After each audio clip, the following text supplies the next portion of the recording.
আপনারা জানেন West Bengal anganwadi workers and helpers union AIUTUC অনুমোদিত আমরা গোটা রাজ্য জুড়ে আমরা রাজপথেই আছি। বিগত বহু বৎসর আমরা সব কিছু থেকে বঞ্চিত। আমরা আমাদের যা শ্রমের দাম সেটা পাই না। মা শিশুদের খাবার দেওয়ার জন্য যে অর্থ বরাদ্দ হওয়া উচিত পরিপূরক পুষ্টির জন্য সেটা সরকার দেয় না। নানানভাবে আমাদের প্রাপ্য থেকে আমরা বঞ্চিত। সেই আমাদের সঠিক দাবি নিয়ে আমরা রাজপথেই আছি। আমরা 20 তারিখ কলকাতায় গেছিলাম। পুলিশ আমাদের যেভাবে হয়রানি করেছে, ব্যারিকেড দিয়ে আটকে দিয়েছে, আমাদের দপ্তরের ডেপুটেশন ছিল, আমাদের গন্তব্যে পৌঁছতে দেয়নি। আজও আমরা এই হুগলির চুঁচুড়ায় ডিএম ডিপিওকে ডেপুটেশন দিয়েছি। আমরা এখানে অবরোধ করেছি, আমরা এখানে বিক্ষোভ করছি।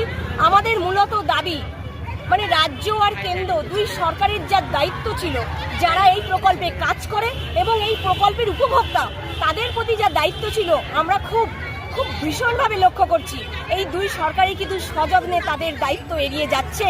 তাই আজকে আমাদের দাবি নিয়ে মা শিশুদের যেভাবে বঞ্চিত করা হচ্ছে, তাদের দাবি নিয়ে আমাদের রাস্তায় বারবার নামতে হচ্ছে। আজও আমরা এসেছি এখানে। আমাদের দাবি অবিলম্বে আমাদের কর্মী সহায়িকাদের অনারিয়াম বৃদ্ধি করতে হবে। কর্মরত অবস্থায় আমাদের কর্মী সহায়িকারা মারা গেলে পরিবারগুলো হাহাকার করছে। আমরা চাই পরিবারকে 5 লক্ষ টাকা পরিবারের একজনকে কাজ দিতে হবে এবং আমাদের যে শূন্য পদ নিয়োগ দিতে হবে। বহু শূন্য পদ, 15 বছর 20 বছর কোনো নিয়োগই হয়নি, শূন্য পদ আছে। আমাদের মোবাইল দেওয়া হয়েছে, অনেক শর্ত দেওয়া হয়েছে, শর্তবিহীনভাবে আমাদের মোবাইলের টাকা দিতে হবে। এরকম 10 দফা দাবি নিয়ে আজকে আমরা ডিএম ডিপিওকে ডেপুটেশন দিলাম, বিক্ষোভ দেখাচ্ছি।